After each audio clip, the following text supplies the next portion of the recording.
मित्रांनो, मणिपूर जळत होते, लोक मरत होते, महिला रडत होत्या,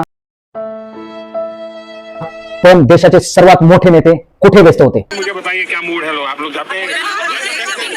केरल और बंगाल इसके अलावे कहीं पर इस प्रकार की क्रूर हिंसा का नग्न तांडव मैंने नहीं देखा। 3 मे 2023 मणिपूरमध्ये हिंसाचार सुरू झाला आणि तब्बल 26 दिवसानंतर भारताचे गृहमंत्री अमित शहा मणिपूरला पोहोचले. द वायरच्या वृत्तानुसार पंतप्रधान नरेंद्र मोदी यांनी दावा केला की त्यांच्या सरकारच्या वेळेवर हस्तक्षेपामुळे परिस्थिती सुधारली.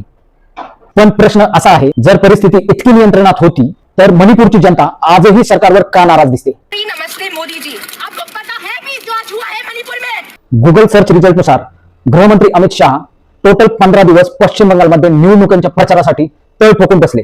म्हणजे निवडणूक आली की पूर्ण फोकस, पण हिंसाचार झाला की प्रतिसाद उशिरा. द वायर रिपोर्टनुसार पंतप्रधान नरेंद्र मोदींनी मणिपूरमध्ये हिंसाचार सुरू झाल्यापासून अद्याप भेट दिलेली नाही. मग सामान्य माणूस प्रश्न विचारणार नाही का? देशाची अंतर्गत सुरक्षा महत्वाची की निवडणुकीचा प्रचार महत्वाचा?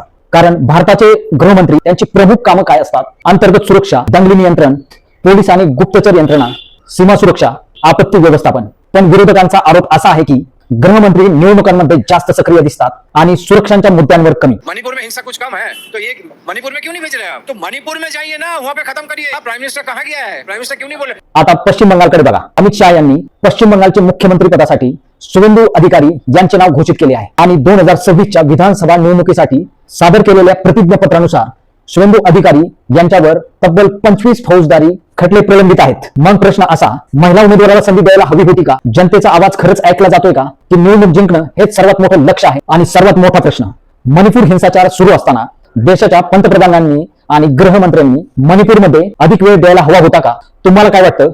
कमेंट करून नक्की सांगा आणि फॉलो करा अशाच राजकीय विश्लेषणासाठी.